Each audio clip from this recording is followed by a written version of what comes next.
So, Captain America Civil War. It's one of those Marvel movies that I tend to find that most people seem to really love or really hate, and I, for one, find it absolutely interesting. For one, it's the introduction of Black Panther and Spider-Man, so I almost feel thankful and indebted for those awesome introductions. However, besides that, and the battle between Captain America and Iron Man, did this movie even really accomplish anything? Did Captain America Civil War even matter?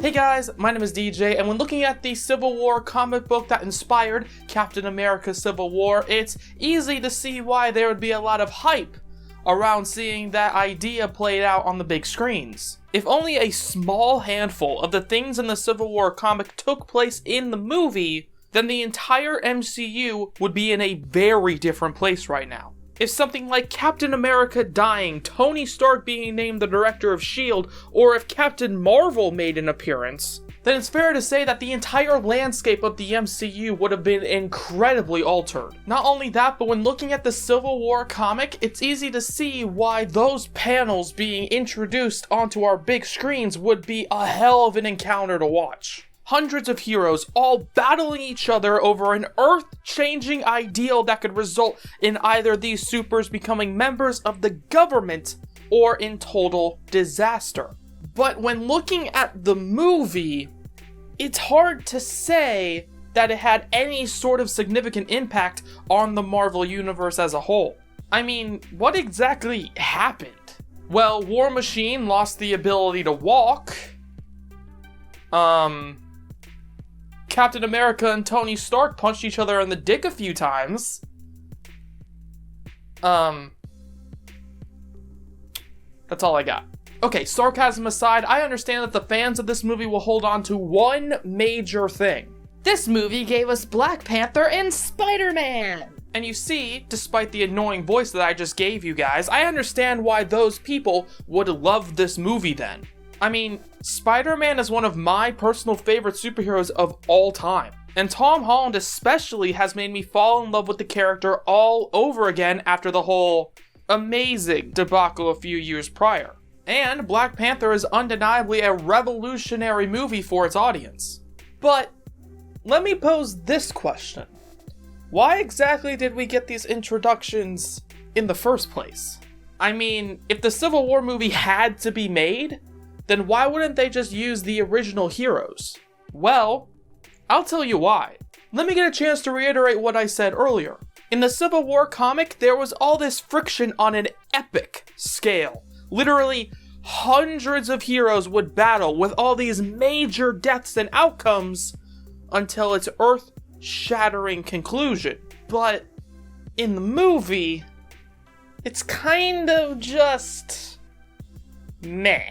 I mean, I'm certainly not the first person to say this, but the whole movie didn't really have that same epic scale to it. Instead of there being hundreds of heroes all battling to the death, it's just 12 people in a parking lot. And really, only 3-ish have superpowers. The rest have weapons or super suits. But I think that fact is exactly why Spider-Man and Black Panther needed to be introduced. They're sort of just pushed into the plot because, well, the movie needed to feel more epic than it really was. They seemingly artificially put those two characters into the plot to help give this movie some sort of a purpose. And I don't know. Sure, I get that T'Challa's introduction was huge to his story with the death of his father taking place during the movie, so I get why he would be angry enough to join the battle. However, Spider-Man has literally no reason to be in this fight. To the point where, if you think about it, Iron Man asking this 16-year-old boy to go up against literal witches because he has a disagreement with his friend is kind of messed up. And I know, there are a lot of political ideas I could transition to after that statement, but I'll try to keep the real-world government out of this video. However, I'm not above talking about a fictional government. Let's talk about the Sokovia Accords for a second. Now, this document could have been one of the biggest game changers in the MCU. After all, it could have led to a battle between the authorities and the supers, the unmasking of several heroes, or even a few superheroes being taken into custody. But what happened? Oh yeah, nothing! All that happened, once again, was a not-so-epic battle between people on a runway. Hell, if I wanted to see a fist fight on some asphalt, I'd just go to a Walmart on Black Friday and drop a $100 bill on the ground. However, instead of talking about that really fun hobby of mine, I'm gonna use this time to transition into a conversation about the weirdly pointless finale of the movie. So, just to refresh you guys on the ending if you haven't seen the movie in a while, the extremely forgettable villain of the movie by the name of Helmut Zemo made his huge reveal about Bucky. He decided to tell Tony that Bucky killed his parents all those years ago. But then, nothing really happens from this reveal. Sure, we see a battle between Tony Stark and Steve Rogers, but that's kind of been happening the entire movie. And I get that you can point to this reveal as the straw that broke the camel's back on their friendship, but there's two problems with that. One, it seems like they reached that when they, started beating the hell out of each other earlier on in the movie. And two, this epic reveal isn't really mentioned at all for the rest of their time in the MCU.